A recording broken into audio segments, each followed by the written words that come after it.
Bang, kalau di timur tidak ada lagu Minang, itu belum pesta bang. Wah pas ini. Tawarin project bikin lagu lebaran yuk 6 orang, 3 cewek Minang sama 3 cowok timur. Gimana ya cara bikinin propaganda agama? Indonesia kan mainan agama paling enak ya om. Iya benar. Paling enak loh jadi viewnya. Cuman dalam konteks positif. Ya. Udah finish nih, mau render, udah mau syuting besok. Juan tiba-tiba datang, rombak bang katanya. Saya harus ada di dalam lagu ini. Di samping itu pun Ki, kalau kita udah masuk ke industri, level ke jenjang nasional, jenjang internasional. Buat menaikkan value. Iya, value kita kan perlu untuk dinaikkan gitu. Kiki membenarkan kok kata orang tua lu jadi seniman mau makan apa? Siapa sih yang nggak kenal musisi Payakumbuh di Sumatera Barat? Ya. Apresiasinya nggak bagus di sini om. Masa main wedding dari jam 10 pagi sampai jam 10 malam cuma dibayar 300.000? Itu ngotak nggak sih? Jadi Nah, apresiasi gimana teman-teman mau kurang, maju om? Sedangkan yang tidak menghargai ya kita sendiri.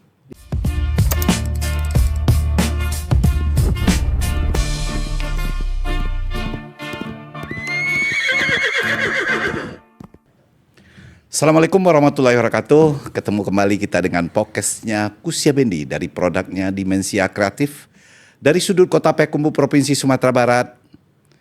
Makanya seluruh pemirsa jangan tidak mengikuti dari Kusya Bendi yaitu di YouTube Dimensia Kreatif, juga ada di Instagram, Facebook dan TikTok. Untuk versi iklan kita juga menyediakan untuk di podcast Kusya Bendi ini, mana tahu para pengusaha-pengusaha atau instansi BUMN, BUMD yang mau iklan silakan, kami membuka dengan senang hati. Bisa menghubungi tim kreatif Dimensia dari sudut kota Payakumbuh Provinsi Sumatera Barat. Hari ini kita kedatangan tamu anak muda yang sangat luar biasa.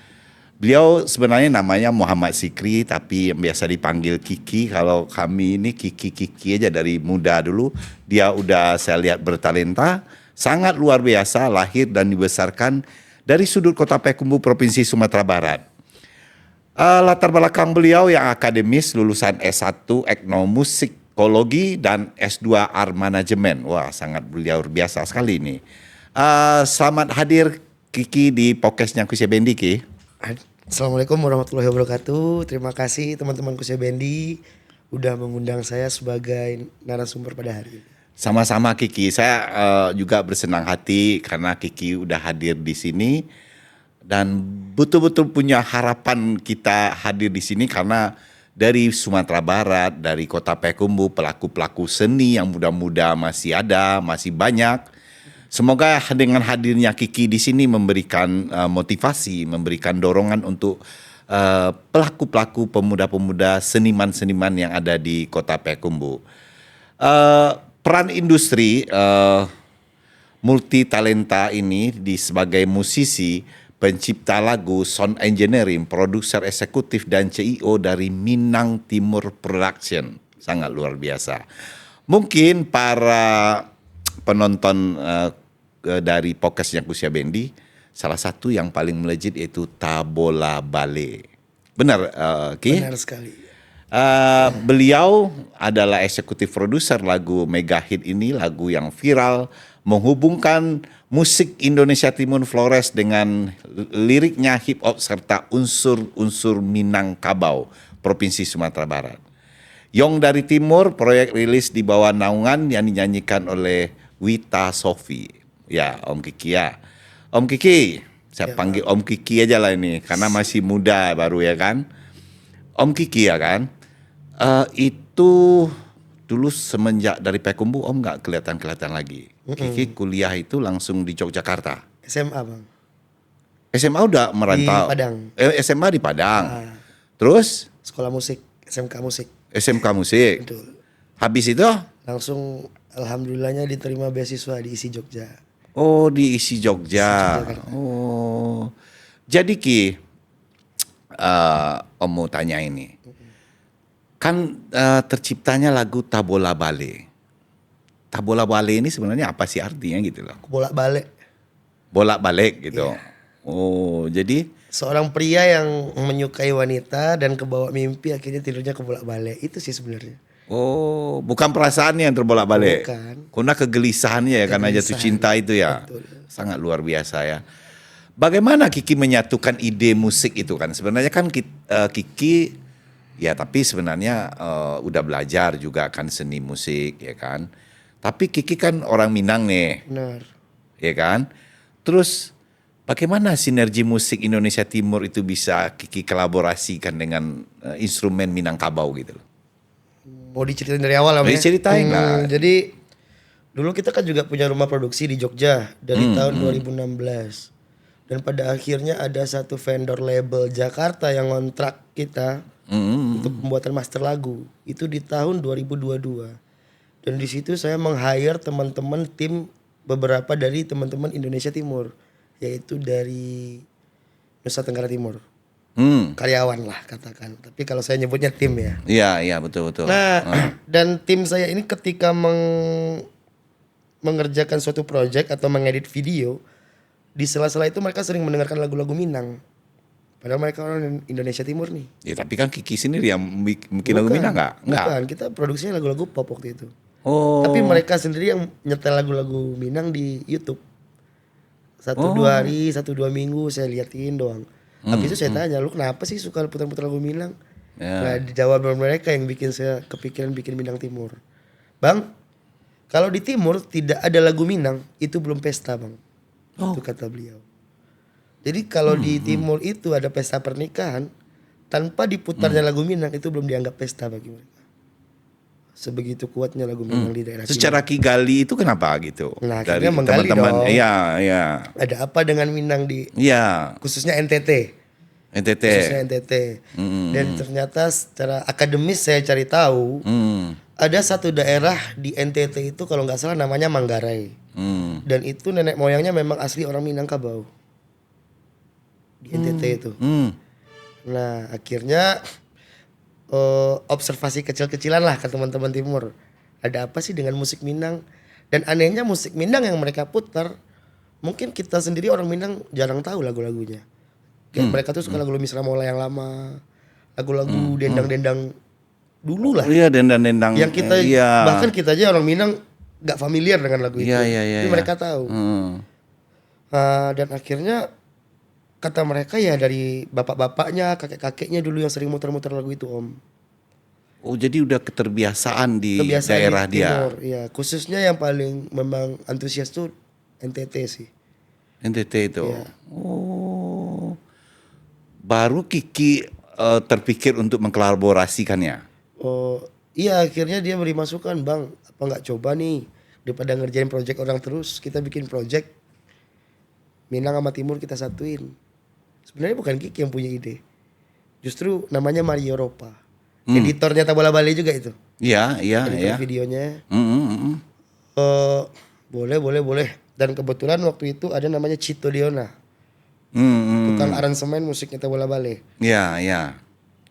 Dan dia waktu itu bekerja di kita juga di Kiki Acoustic Production. Akhirnya muncullah ide itu, kita meeting kecil-kecilan, ya udah coba deh. Tapi untuk tahap awal kayaknya kita coba lagu Minang yang kita bikin musiknya musik Timur. Kita coba lihat dulu deh penontonnya gimana. Bagus apa enggak? Daripada buang-buang duit toh. Nah, akhirnya bikin dengan artis yang notabene tidak terkenal waktu itu. Kita bikin lagu kalau nggak salah pertama itu Kutang Barendo. Itu lagu yang familiar banget ya kata mereka di NTT. Kita bikin dengan produksi yang paro-paro lah, nggak benar-benar serius gitu. Cuman antusias penonton, wow, luar biasa ya. Oke nih gitu loh. Nah akhirnya kita coba menduetkan lah waktu itu Wita Sofi dengan Juan Reza. Kita coba deh lagu Minang yang ada lirik timurnya dikit. Nah, alhamdulillah trending juga itu. Ya, enggak, tunggu dulu Ki. Kan yang si perempuan ini siapa namanya? Wita Sofi. Wita Sofi ini orang Minang ini. Orang Minang. Oh Kiki udah kenal juga ini. Sudah. Oh gitu. Karena kan mencari talenta seorang penyanyi Minang itu kan susah juga di. Sofi itu bukan penyanyi Om. Oh, dia penari, lulusan ISI juga. Oh penari. Penari yang hobi nyanyi di kamar mandi lah kita katakan. Oh iya gitu terus. Cuman saya beranikan diri untuk, ayolah kita coba. Kenapa enggak? Dia enggak pede, akhirnya kita semangatin pede. Ya lahirlah lagu Nyong dari Timur itu. Oh gitu cikal Ternyata bakalnya. naik.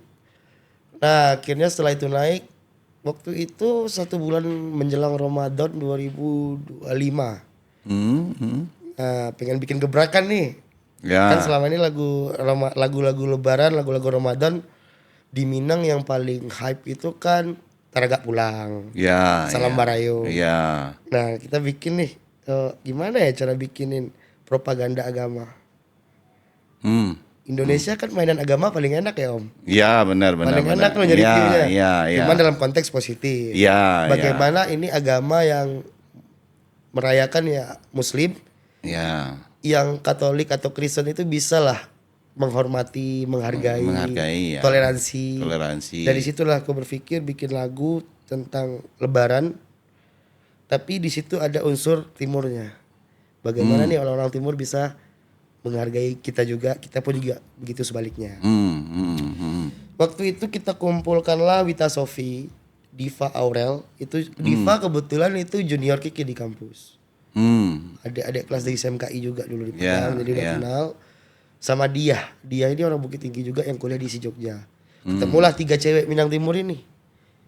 Nah, kalau Juan Reza kan juga udah pernah gabung nih sama Minang Timur di lagu Nyong dari Timur. Ya, Udah benar. enak nih komunikasinya. Nah, akhirnya aku tanya Juan siapa lagi ya orang Timur yang bisa diajak? Kakak Jackson katanya. Jackson Seran. Jackson Seran. Oke, saya hubungin. Awalnya Kak Jackson nggak mau, nggak percaya. Kamu manusia tipu-tipu. Karena dia udah sering ditipu beberapa label-label mungkin. Jadi dia kapok. Ya, ya. Tapi akhirnya Juan membantu untuk meyakinkan Jackson kalau ini benar-benar kok nggak ada kepentingan pribadi gitu loh. Benar-benar pengen berkarya udah. Akhirnya Jackson mau. Kita kurang satu lagi nih. Kita bingung mau ngajak siapa ya. Nah, aku ingat dulu 2020 itu kan pernah kenal sama Silat Open Up. Ya, ya. Silat Open Up Nah, ya. saya cari-cari di HP kontaknya ternyata masih ada. Saya telepon dong Silat. Ya. Ternyata Silat waktu itu masih di Bajawa, di NTT. Di NTT. Dan kebetulan 2 hari setelah itu Silat memang mau ke Jakarta katanya. Wah pas ini. Tawarin project bikin lagu Lebaran yuk 6 orang, 3 cewek Minang sama 3 cowok Timur. Akhirnya Silat bersedia tapi cuma waktu punya 3 hari untuk ke Jogja. Oke, nggak apa-apa 3 hari berani deh. Akhirnya lahirlah lagu waktu itu Minangkabau Barayo. Sorry, Minang Timur Barayo. Minang Timur Barayo. Dan itu trending parah Om waktu itu. Trending parah. Nah, justru setelah itu lahir teman-teman Timur yang tidak puas. Kenapa? Gitu Kita harus loh. lanjut katanya. Oh gitu. Kita harus lanjut katanya. Oh, proyeknya harus lanjut Ya. terus. Habis syuting itu kita edit, kita review bareng. Habis itu kita meeting lagi 6-6-nya itu sama tim produksi. Silat kan cuma 3 hari nih punya waktu. Akhirnya tanya Silat, lu berani nggak expand di Jogja? Ayolah demi karya. Akhirnya dia expand sampai 1 bulan di Jogja. Oh, gitu. Lahirlah lagu Tabola Bale itu.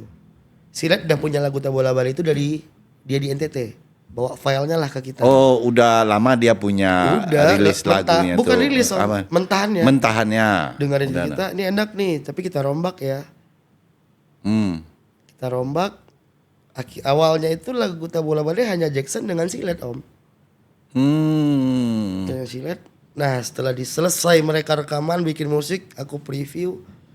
KE, aku panggil Kak Silat KE kan. Kayaknya ditambahin lirik Minang sedikit saja. Ini jadi boom ini kataku. Ayo, bikin katanya. Udah saya spontan bikin lirik itu nggak sampai 5 menit Om. Bikin langsung masuk telepon Diva nge-guide vokal yuk, nge-tag dulu, nge-guide dulu. Diva datang di detik itu juga. Oke, kita preview lagi nih. Udah finish nih, mau render, udah mau syuting besok. Juan tiba-tiba datang. Tujuan datang. Juan datang, dia dengar, rombak bang katanya. Saya harus ada di dalam lagu ini. Katanya. Minta lagi dia. Saya harus ada di dalam lagu ini. Gas. Dan teman-teman akhirnya, yuk gas. Rombak lagi tuh Om. Jadilah 4 orang itu. Diva, Jackson, Silat sama Juan. Oke. Nah kita kan punya 2 orang lagi nih, Wita Sofi sama dia. Ya. Memang aku bilang ke teman-teman Timur, kasihan loh yang 2 gak diajak. kita bikin lagu dua lagi berarti. Jadi 3 cowok timur versus 1 cewek Minang. Ya. Bikinlah Dia itu judulnya Gaya Lama dengan formasi yang sama, cuman Diva sama Dia diganti. Kalau Sofi waktu itu tidak kita libatkan karena Sofi waktu itu sudah naik banget di lagu Nyong dari Timur. Ya, Nah, betul. kita memberi kesempatan ke teman yang 2 cewek ini untuk naik juga nih biar Iya, posisinya iya, sejajar. Iya, sama-sama ya. Nah, setelah 2 lagu ini jadi, Tabola Bale dan Gaya Lama, yang kita pionkan adalah lagu Gaya Lama sebenarnya. Yang bakal meledak itu, bukan Tabola Bale, Om. Bukan tak boleh balik. Kami semua yakin Gaya Lama ini akan gila ini. Makanya yang lebih serius syutingnya di Gaya Lama. Oh, jadi tak bola balik ini dia kan sebenarnya waktunya singkat, ya kan? Iya. Cuma tak bola balik ini yang luar biasa juga, ya kan? Ternyata Tabola Bale yang menjawab semuanya. Iya, benar. Sebentar, Ki. Ini supaya memberikan motivasi untuk anak-anak muda, generasi muda yang di bidang seni. Orang mengatakan kadang-kadang kalau udah bagus atau udah sukses, ya orang itu ya begini. Tanpa kenal sosok dari awal itu merintis, berjuang itu bagaimana? Coba Ki berikan motivasi sedikit untuk anak-anak muda itu. Dari pertama Kiki kuliah sampai mempunyai peralatan, perjuangan-perjuangan itu yang harus Kiki ceritakan supaya termotivasi dulu. 2009 Kiki pernah diajak orang rekaman di Padang. Itu dimintain uang kalau nggak salah 3 juta ya Om. DP. Ternyata ditipu, intinya ditipu deh. Yang rekaman sampai detik ini nggak ada hasilnya. Ini sebuah perjuangan ya kan? Ya. Nah, di-Kaliku ini. Akhirnya itu pas SMKI. 2013 Om, sorry. Terus? Akhirnya di situ ada dendam lah Om, jujur. Dendam motivasi. Ya, Nih gue harus punya studio sendiri. saya harus sukses nih. Gitu. Saya harus punya studio sendiri. Kalau ada orang minta tolong rekaman, saya akan tolong. Keterima di Jogja itu waktu itu beasiswa bidik misi Om. Saya cuma bawa 1 selimut dan 2 baju ke Jogja itu, lillahi ta'ala. Dari Padang. Dari Padang. Cuman dikasih bapak uang 700.000 itu pun beli tiket.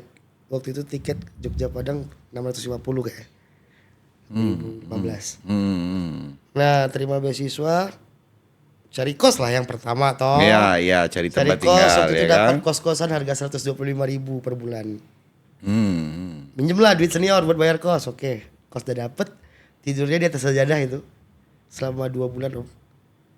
Ya karena Belum ada kasur apa-apa. kita belum spring bed, belum bisa Belum beli ada kita ya duit. kan. Ya. Gak ada duit, akhirnya duit beasiswa waktu itu turun lah per semester tuh 4.200.000. Turun itu jam 8 malam. Ingat itu. Jam 8 malam langsung buka marketplace Facebook, cari komputer. Langsung komputer yang pertama, bukan kasur. Dapatlah komputer waktu itu harga 400.000 Om. Pentium 4. Nah akhirnya ditemenin senior lah beli komputer itu, dan disitulah belajar bikin gimana sih mainin software musik, rekaman, bla bla bla bla, belajar. Akhirnya dipercaya lah setelah belajar adalah satu artis Minang yang mempercayai kita untuk produksi, itu David Istanbul. Di Jogja. Davidnya di Padang, kita di Jogja. Oh, David jadi di Padang. Online. By online. Nah setelah David, dari awalnya dari Bang David itulah Kiki dikenal arranger musik di Sumatera Barat. Dari Bang David ya akhirnya insya Allah sekarang bisa dikatakan 95% artis Minang udah kita pegang lah. Ya. Jadi jangan bicara orang masa perjuangan Kiki itu, oh iya dia punya duit lah, orang tuanya begini, biasa sukses begini. Sebenarnya kalau kita mendengar kan dari nol ini ya kan. Sangat minus. Ya, yang pertama itu adalah niat, keinginan ya kan. Yang hal yang bikin Kiki seperti ini adalah ketulusan tadi, memikirkan bagaimana orang bisa di studio kita bisa berkarya, melahirkan. Wow, luar biasa ya kan. Kembali tadi Kiki, ini cerita perjalanan hidup Kiki ya kan di perantauan gitu loh. Di dunia perantauan itu, Kiki di dunia seni pasti udah ada kumpul-kumpul dengan para pelaku-pelaku seni, baik itu seni tari, seni musik atau drama atau teater ya kan. Kiki punya hal yang luar biasa tentang musik ini dari mana? Maksudnya Kan Kiki larinya kepada musik ini. oh ya, Ya, lahirnya itu keinginan itu dari mana dulu? dari kecil kan Om. Om Ujang kan tahu kan. Memang dari kecil hobinya nyanyi sih. Ya, Nyanyi sih awalnya. Cuman perspektif itu berubah ketika udah SMA Om. Kalau gua harus jadi penyanyi, harus memaksakan diri jadi penyanyi satu susah. bisa Susah di saat itu. Ya, Yang kedua juga jangka panjangnya Om. Penyanyi di atas umur 30 dan udah berkeluarga, selesai. ya. Tapi membangun industrinya tidak akan mati ya. Yes, kalau kita di belakang layar, justru semakin tua semakin dipercaya. Iya. Jadi saya memikirkan jangka panjang yang masih berhubungan dengan musik tersebut. Ya, Akhirnya muter setir lah untuk jadi orang produksi. ini yang orang Minang ini mencari selah-selah dari sebuah yang di jalan ini tuh ada sebenarnya tempat untuk menuju keberhasilan tentu dengan niat ya kan. Nah, dengan niat ketulusan. Oke Ki, kembali tadi Ki, menggabungkan musik Indonesia Timur yang berenergi tinggi, irama hip hop dengan cengkok yang di sana dengan bahasa Minang itu seperti mencampurkan dua kutub yang berbeda ya kan. Ya kan dua kutub yang berbeda itu. Kalau di Minang kan banyak cengkok-cengkoknya gitu ya kan. Secara teknis di studio bagaimana Kiki menjaga keseimbangan, terus apakah keseimbang musikalitasnya atau Kiki udah bercerita kepada industri bisnisnya dengan musik agar unsur kedua belah pihak ini terbangun dari sebuah penciptaan lagu tadi.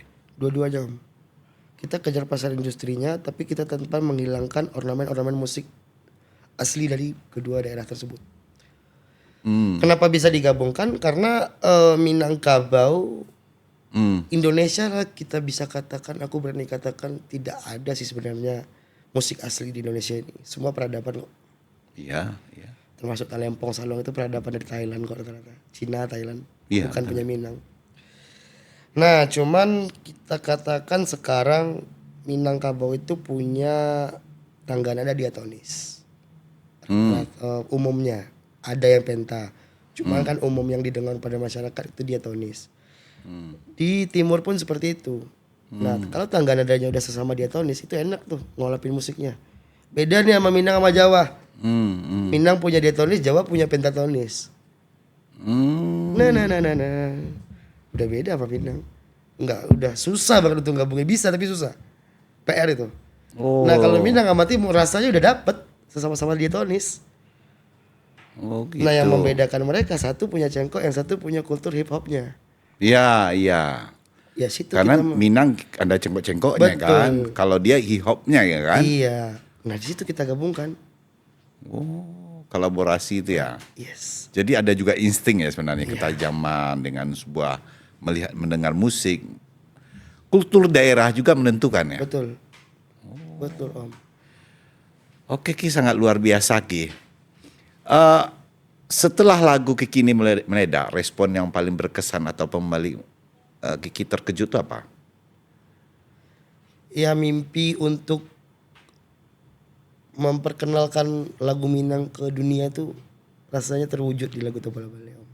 Ya, ya karena kalau kita lihat di media sosial ya kan di mana-mana itu aku hafal orang jadinya gitu loh. Sehingga cengkok-cengkok Minang pun hafal orang tuh dari sebuah lagu gitu loh. Mengantarnya dari sebuah lagu kepada masyarakat udah membooming dia gitu loh. Dan situ responnya cuma diem dan bersyukur sih. Orang-orang yang dulu ngina, lu ngapain sih main-main lagu Minang? Katrok banget lu gini-gini nih. Sekarang ya pembuktiannya sudah terjawab. Kiki pasti hadir ke ini kan ke Istana. ke istana udah nih. Oh, Hadir.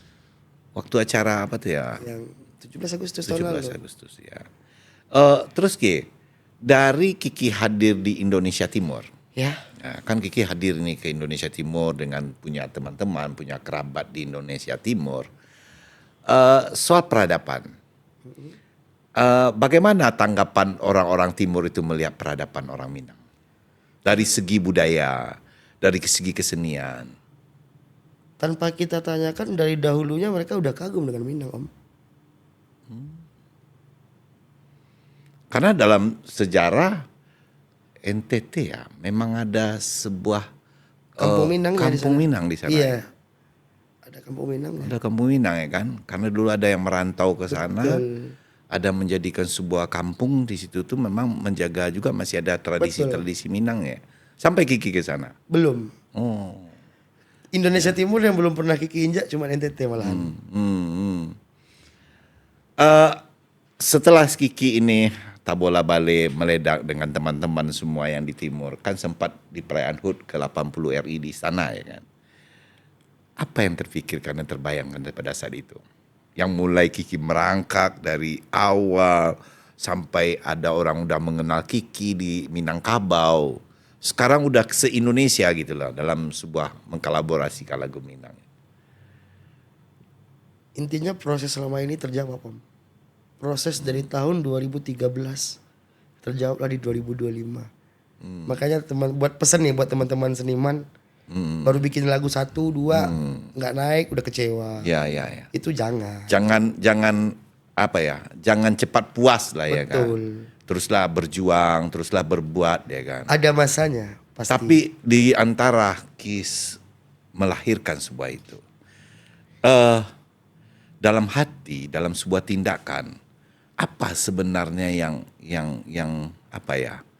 Istilahnya itu membikin sebuah keinginan yang luhur yang ingin diciptakan sebuah lagu yang tanpa pamrih, tanpa rasanya terlalu saklek lah dalam hitung-hitungan.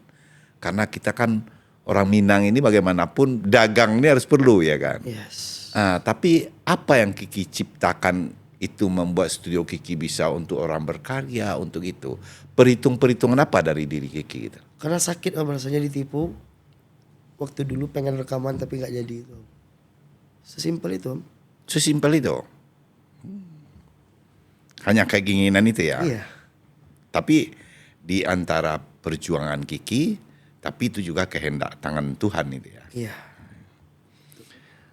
Oke Ki, setelah viral ya lagu Tabola Bale dan adanya dance collect dengan TikTok oleh Visi apa nih? Official Genas.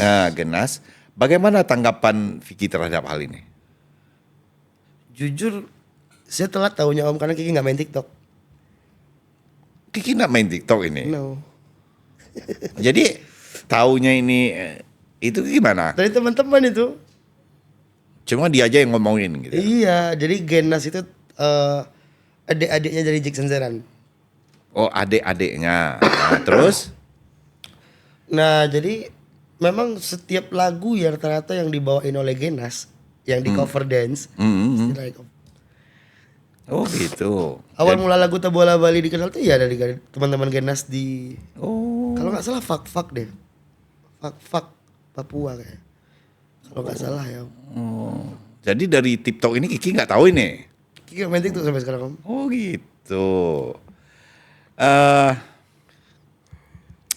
Di balik viralitas dan dance collect dari TikTok, apakah menurut Kiki pesan budaya Minang dan Timur di lagu ini sudah tersampaikan dengan baik ke pendengar? Belum. Jadi artinya Kiki masih punya keinginan untuk menciptakan lagi nih. Masih Om. Apa yang ke depan yang Kiki lihat? Dari pandangan mana untuk menciptakan lagu kedua daerah ini? Apakah dari segi kultur, budaya, atau peradaban, atau Semua. tingkah laku? Dari lagu yang pertama itu otomatis lirik. Oh, lirik lirik. Tabola Bali itu kan bukan melambangkan Minang sekali. Onde udah jangan laba itu bana.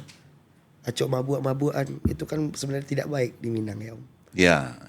Karena waktu itu mikirnya udah lagu have fun, lagu happy, lagu anak muda. Tapi ternyata disukai. Nah cuman kita sebagai orang Minang dan Kiki secara akademis musik tetap ada berlawanan sih sebenarnya Om. Sebenarnya nggak baik liriknya. Iya, enggak juga loh Ki.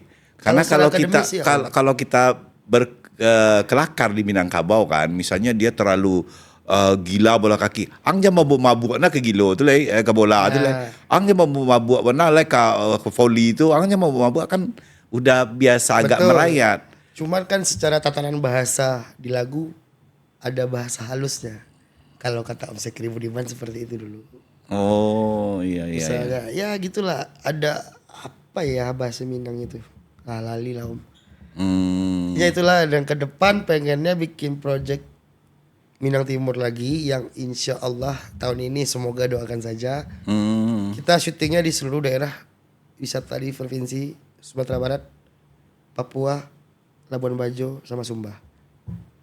Oh jadi di kalau Benar-benar kita ngangkat budayanya. betul-betul mengangkat budaya ya. Betul. Oh. Nih, kan budaya daerah. Kan ada yang di sekeliling kita ini, kehidupan kita ini kan ada pemerintah ini. Kalau di sana bagaimana tanggapan pemerintah itu dengan viralnya Di Timur. lagu? Iya di timur itu. Nah sampai sekarang itu yang menjadi tugasnya teman-teman Timur. Kita juga belum dapat update Om.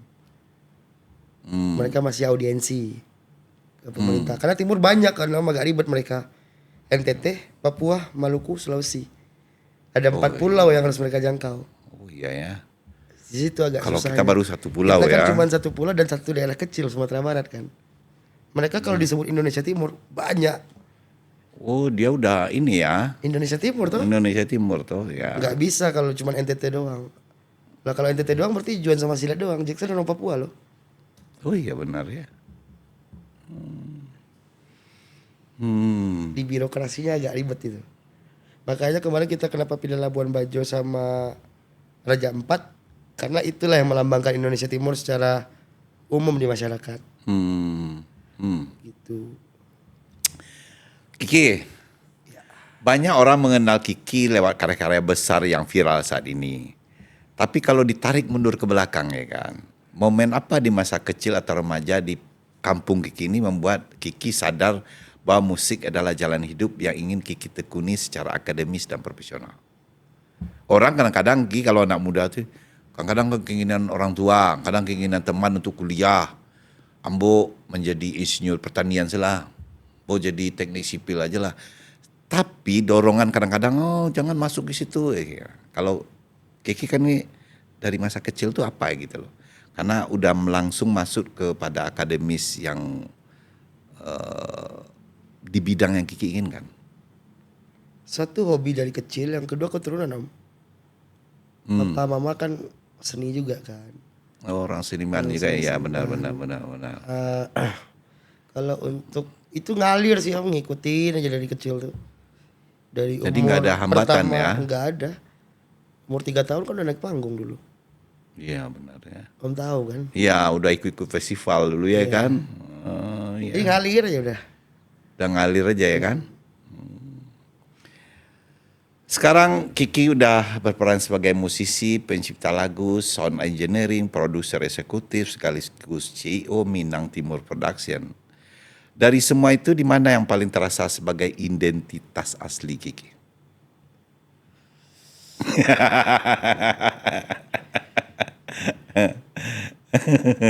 Lebih ke eksekutif produser sih Om. Karena yang memang mengonsep semuanya. Jadi terkumpulkan isi semua ya kan? Iya. Eksekutif produser. Konseptor lah. Konseptor juga.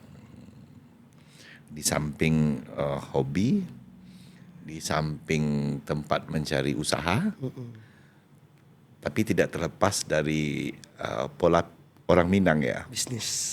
Nggak pemikir nih, Iya. ya kan konseptor, ya kan? Karena orang Minang ini lari cendekia gitu loh, Iya. pemikir gitu loh. Sekarang di bidang seninya Kiki itu larinya ke sana gitu ya kan? Iya. Ya deh, pantas juga dari semua perjuangan itu Kiki bisa tercapai cita-cita yang diinginkan gitu. Semoga ini berlanjut terus ini. Amin, amin Om. Jadi bulan depan, tahun ini juga Tahun ini insya Allah.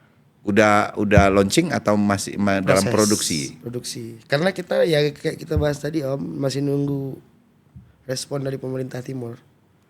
Kalau dari pemerintah Sumbar kan kemarin udah Vasco udah Udah welcome ya. Gas dan kan. difasilitasi dari Pemprov. Oh iya. Ya. Oh dari sana tentu banyak ya ke Iya. Maluku dulu, ke Iya. Irian dulu, ke NTT dulu ya kan, tempat pariwisata yang harus digarap kan. Di balik yang Kiki jalani di jalur akademis ini kan sangat penting ya kan, di tengah-tengah banyaknya musisi yang memelur jalur otodidak ya kan. Betul, Om.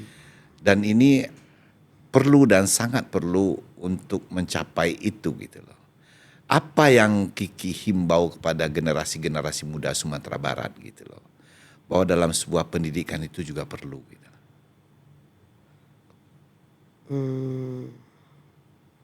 Susah ya ngomongnya. Bagi Kiki seni itu bukan hal yang bisa digampangkan. Oh, teman-teman bilang aku otodidak kok mainnya lebih jago daripada akademis. Ya udah, berani nggak digulik secara dasar. Ya. Lalu mau mainin katakanlah piano. Ya lu jago nih, lu otodidak jago. Tapi lu ngerti teorinya nggak? Yang lu jagoin itu ngerti nggak lu teorinya kalau dibahas? Kalau Kiki ke orangnya yang sebelum praktek Kiki harus bisa teori dulu, Om. Dari kecil kayak gitu. Di samping itu pun Ki, kalau kita udah masuk ke industri, udah masuk level ke jenjang nasional, jenjang internasional. Buat menaikkan value. Iya, value kita kan perlu untuk dinaikkan gitu. Betul. Jadi pendidikan ini perlu.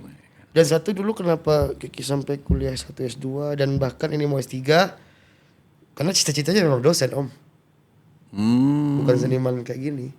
Ini hanya hobi. Kiki membenarkan kok kata orang tua lu jadi seniman mau makan apa. Membenarkan itu kok. Tapi seniman yang gimana dulu nih? Iya, iya. Itu aja. Yang punya basic yang paling mendalam. Gitu. Jangan basic tuh nyanyi aja, tapi basic tuh paling mendalam. Menggeluti sampai ke pembelajarannya, sampai mendapatkan ilmunya yang paling inilah. Benar juga Ki. Karena apa yang Ki katakan tadi itu kalau kita umur berapa? Kalau udah berkeluarga. Terus umur segitu kalau kita menjadi musisi ya udah, karena kehidupan itu silih berganti ya kan. Iya, generasi terus keluar, Om. Generasi terus keluar. Jadi butuh kita punya pondasi yang lebih kuat ya kan. Kiki. Hebat juga nih dapat kita hari ini pembelajaran supaya ini Ki, jadi generasi-generasi muda itu Ki jangan berpikir instan. Betul. Makanya Om menginginkan Kiki itu hadir itu kan dari dulu udah Om WWA itu gitu loh. Jadi sebuah kesuksesan kita di jenjang nasional itu tidak segampang itu. Kita butuh perjuangan ya kan. Kita kadang-kadang mengorbankan perasaan, mengorbankan hati, mengorbankan keluarga. Karena di dalam kehidupan itu hidup itu adalah pilihan ya kan. Betul, Om. Sukses dengan Tabola Bale dan proyek Nyong dari Timur bersama Wita Sofi membuktikan bahwa formula kolaborasi lintas budaya ini sangat berhasil. Setelah Indonesia Timur apa dan eksplorasi kultur daerah yang lain, ada nggak yang Kiki kawinkan? Misalnya Aceh, misalnya Kalimantan. Ada. Yang mana itu Ki? Minang Batak, Om. Oh Minang Batak. Udah ada juga Ki produksi itu? Sudah 2 lagu. Sudah 2 lagu? Sudah. 3 lagu. Ini nasionalis sekali jiwa Kiki ini, ya kan? Jualan, Om.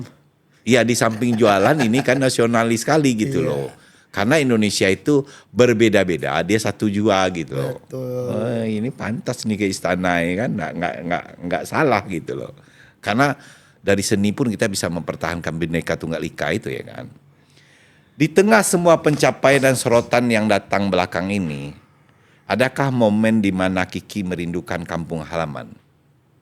Karena kan sering di luar pergi ke sana, apa merindukan apa gitu di kampung halaman ini. Merindukan tuh pasti sih, Om.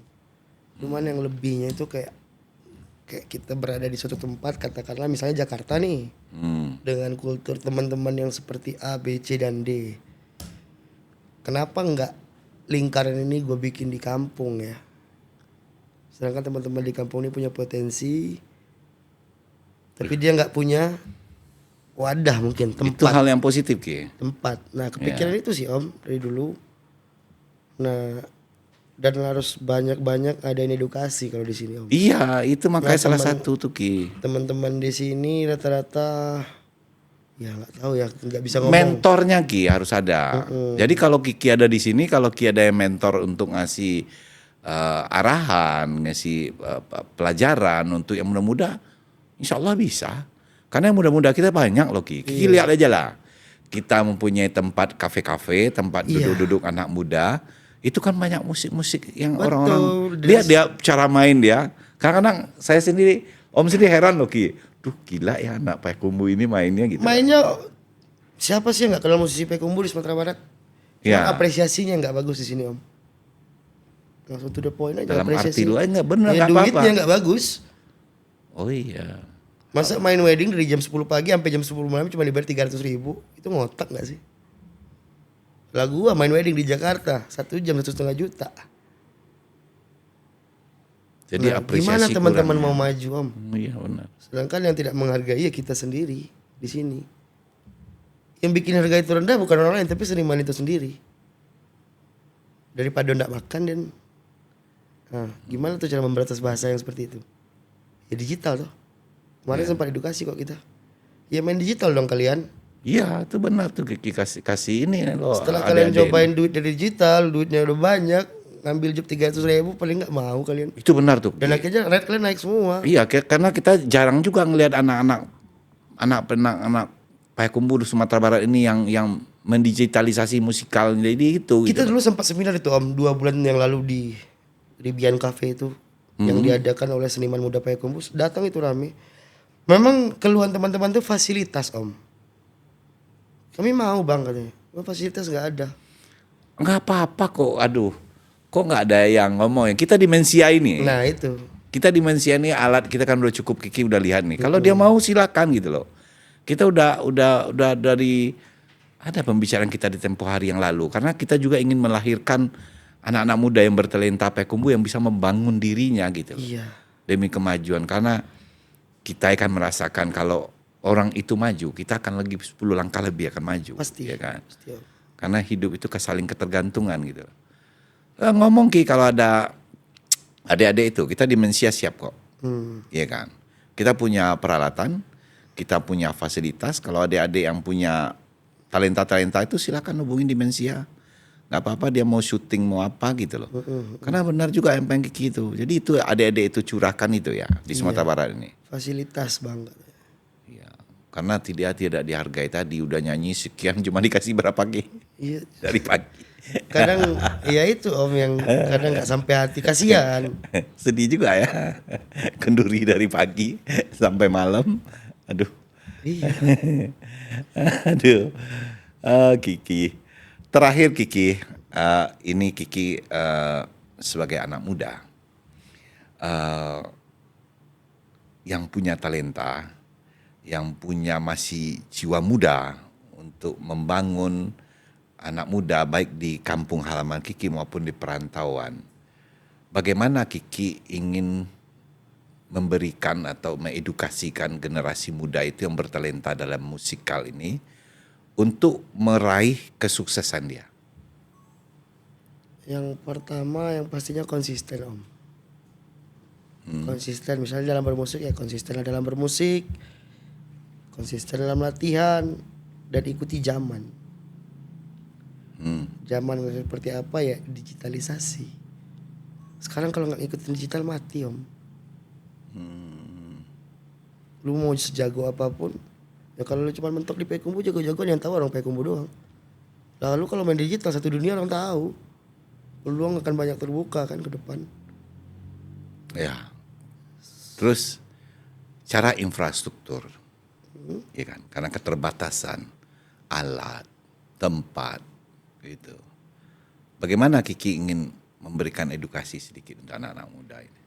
Kalau itu bukan edukasi ya Om, karena itu fasilitas tuh kan kita juga tahu nih alat-alat nggak murah. Mau memaksakan teman-teman beli juga pasti berat. Apalagi dengan gaji fee-nya yang segitu. Boro-boro dia mau bikin studio di sini. Makanya ini kita lagi usaha juga brandingan Minang Timur atau Kiki Akustik, istilahnya yang udah punya sedikit jam terbang lebih baik. Lagi nyari ini Om. Jujur aja lah kita lagi cari investor buat teman-teman di sini. Oh, niat yang paling tulus itu, Buat yang paling teman-teman di bagus itu. sini. Oh, supaya bisa berkembang ya. Betul. Sebenarnya dengan alat yang ada, yang Kiki siapkan ini bisa ganti-ganti ya kan? Bisa. Untuk bisa memakainya, bisa dia berkarya, bisa dia berbuat ya kan? Aduh. Ki, Karena kenapa Om? Sebenarnya ketika kita memfasilitasi, kita cari investor, kita bikin studio, mereka naik, ya kita ikutan naik. Mereka pasti under kita setelahnya, ke depannya. Bisnis. jangan takut ya untuk menghadapi tantangan itu ya. Gas aja sih. Ki, kalau Kiki lihat itu pangsa pasar anak-anak muda ini sekarang kan silih berganti ini kan. Itu sejauh apa tingkat peluang yang diraih untuk anak muda saat ini di segi musik ini? Di Payakumbuh. Bah, Sumatera Barat, di Indonesia, itu kan rata-rata hampir sama daerah itu, Ki. Ya kan? Bagaimana Kiki lihat peluang-peluang itu gitu? Sangat Sejauh- besar Om. sangat besar. Sangat. Tapi kan sekarang Om lihat kan untuk menciptakan sebuah produksi musik, ini kan butuh tantangan juga karena Betul. udah digital ini. Kalau dulu orang beli kaset, beli CD ya kan. Betul. Kalau di ini sekarang prosesnya yang bagaimana ini untuk tantangan itu? Tantangan yang dimaksud gimana nih Om?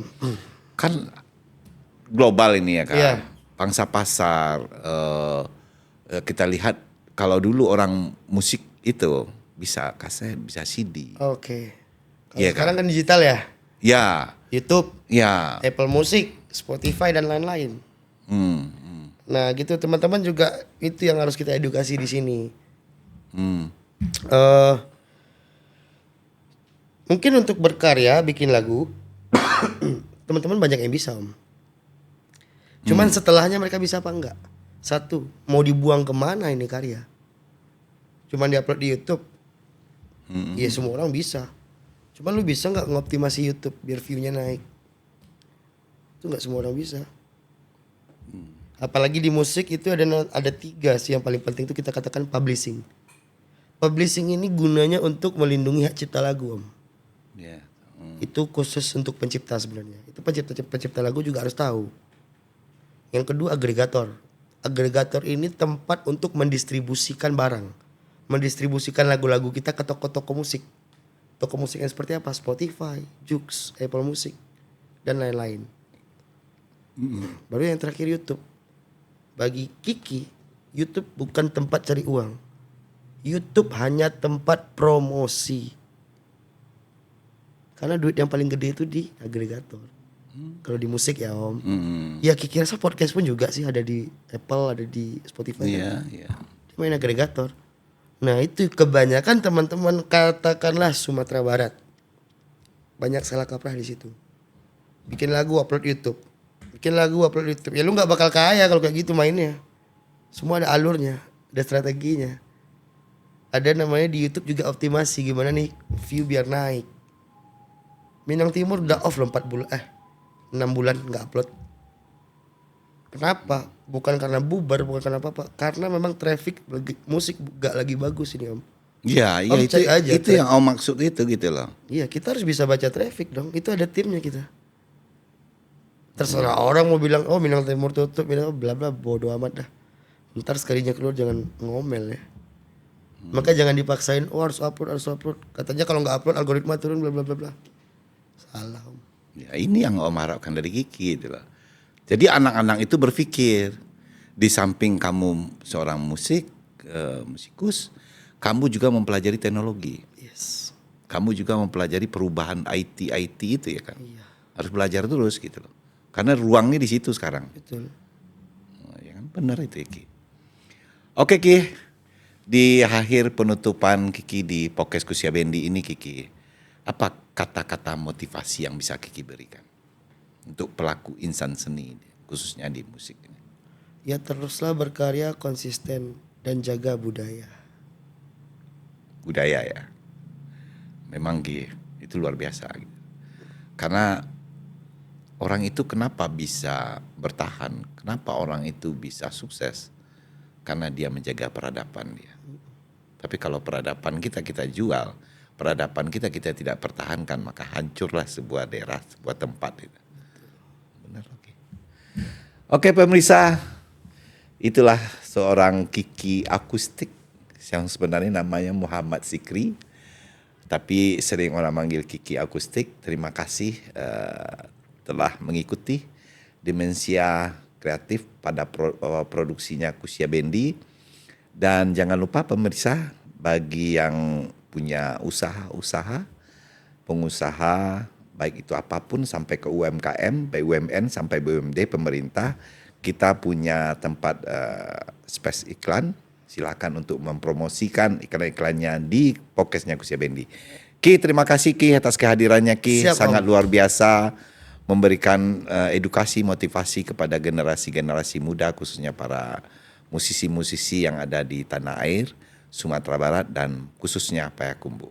Semoga ini menjadi acuan ke depan bagi musisi-musisi yang ada, karena kita juga sering bercerita dengan anak-anak ini, Om, kami bisanya mentok sampai di sini. Tapi dengan adanya ide dan gagasan Kiki tadi itu, teruslah berkarya, teruslah berbuat, tapi jangan lupa gapai ilmu di situ yang paling utama. Ilmu itu sangat luar biasa.